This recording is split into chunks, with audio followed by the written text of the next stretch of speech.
સુરત વિભાગમાં અત્યારે હાલના વરસાદના લીધે 52 ટ્રીપો ટોટલી કેન્સલ થઈ છે અને 19 રૂટો અફેક્ટેડ થયા છે, જેમાં સૌરાષ્ટ્ર તરફના સોમનાથ, પોરબંદર, પછી આપણે જામનગર છે, ભુજ છે, તે સૌરાષ્ટ્ર તરફનું, તેમજ આપણે દાહોદ, ગોધરા, લુણાવાડા તરફનું સંચાલન હાલ પૂરતું બંધ છે અને વડોદરા સિટીની અંદર પાણી આવી જવાથી વડોદરા બાયપાસનું અમદાવાદનું સર્વિસ ચાલુ છે. સર, આ રૂટ ઉપર રોજનું થયું છે?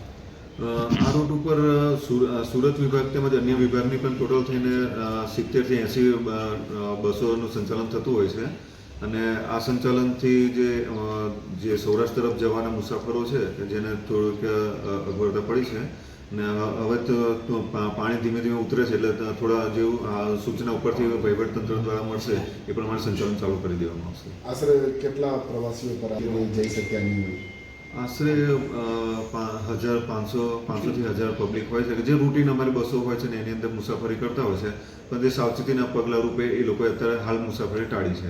સર, છેલ્લા 3 અંદાજિત ટોટલ આજની 52 છે, કાલે 19 હતી, એ રીતના થઈને ટોટલ 80થી 90 ટ્રીપો કેન્સલ થઈ ગઈ છેલ્લા 3 દિવસમાં.